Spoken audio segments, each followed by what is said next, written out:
Hey,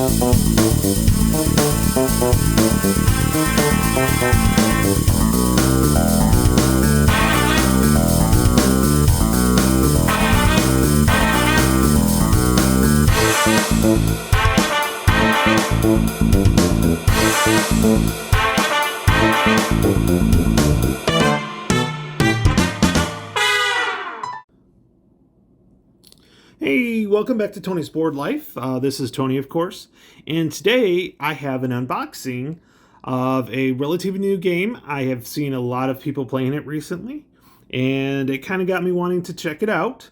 It does play solo. It is a 1 to 2 player game, and anything solo I really want to check out. So the game we are going to unbox today is Red Flag Over Paris. Oops, went the wrong way. So this is the Rise and Fall of the Paris Commune. This is by game designed by Fred Serval. And if you've watched No Enemies Here, you recognize the name.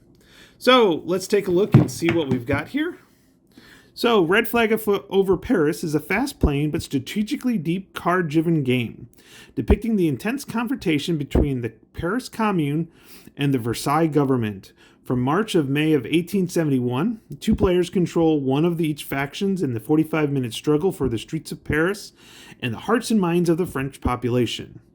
Cards can be played to either trigger historical events or to contest control of 4 pivotal dimensions: institutional, public opinion, forts, and Paris itself.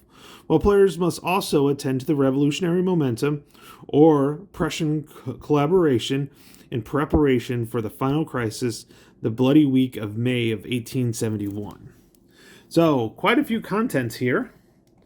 We have our mounted map, role play, 1 deck of 39 strategy cards, 15 cards for objectives and final crisis, 2 player cards, 1 6-sided die, 1 black wooden pawn, 36 wooden influence cubes, 4 wooden discs and fortifications and barriers, and 4 wooden scenarios.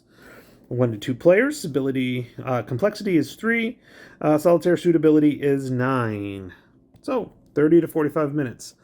Game designer Fred Herzal. System designer Mark Herman. This is the second of the lunchtime games, which Fort Sumter was the first one. Development is Luke Billingsley, Jason Carr, and Joe Dewhurst. Jason Carr's name in there. That means there's probably a pretty good solitaire. Layout and graphics is Charlie Keebler. Art director Roger McGowan. And production coordinator Tony Curtis. Okay, so let's go ahead and let's get the shrink wrap off and go from there. And the shrink wrap is off. This is not the box is a little bit smaller height-wise, so it's a little bit smaller that way. It is a nice, that 2-inch box, but it is one of the smaller box. So let's go ahead and see it. It is that thick box. So first thing we have is the rule of play. Playbook. As we've talked about, I think these are becoming just as important as the actual rules. So it does have the 2-player example of play, and then the solo example of play. So that's really good. So we're good to go there, and that'll be fun. Historical notes, design notes, so we'll take a look at that. We have our Versailles solo opponent, and sequence of play and operation on that one. Oh, this is kind of cool. This is good. So you don't just have to play one, you can play multiple. So you have the Commune solo opponent, and again, sequence of play and operations on that one. We have hard mounted board. We'll put that to the side. We have the cubes. Tons of cubes there. We have our 1 6-sided die. And by the way, this is a larger die. This is not a smaller one. So that's fine. And then we have our deck of cards. Now, surprisingly enough, this might be the only time I actually keep the insert.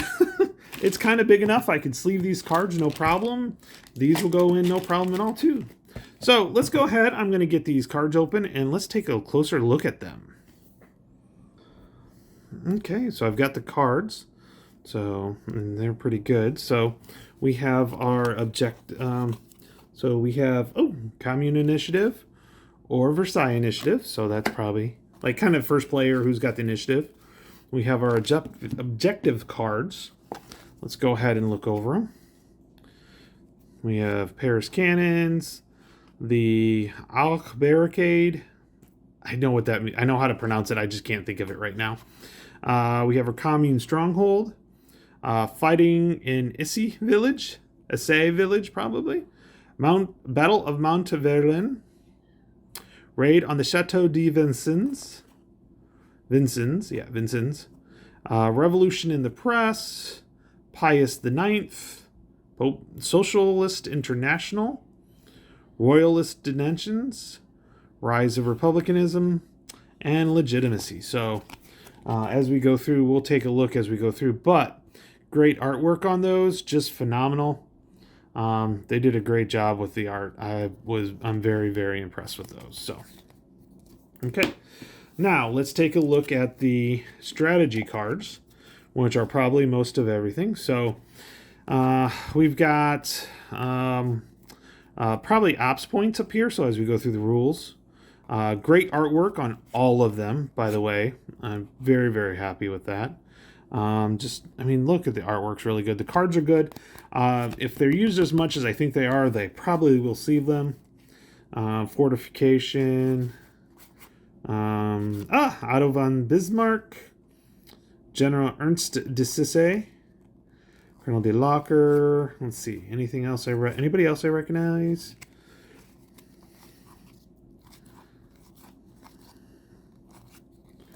Nope. Paul Cussert. Nope. But Karl Marx, no, recognize him. That doesn't surprise me. We are talking about a communist commune. And this is that time when he kind of wrote his stuff. Then Archbishop Victor Hugo, Les Miserables. There's nice little snippets of text from here that quoted from these or more information about. So that's really cool. Cards look good.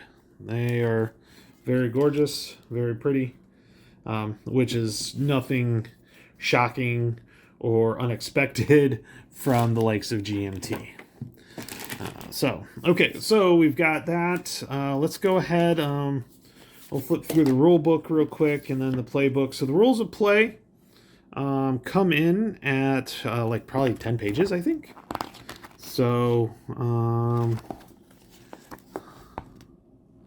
yeah, because we got the glossary here. So we're looking at 11 pages, really 10. And that's if you're doing the solo rules, because the solo opponent rules start on page 8. So you're really looking at 7.5 pages. And there's some other items in here as well. So pretty cool on that one. Okay, so them's the rules. And we have our playbook. So we'll kind of flip through that. Oh, great pictures, colored, exactly moving what and why. This is why playbooks are good. They can tell you that why factor.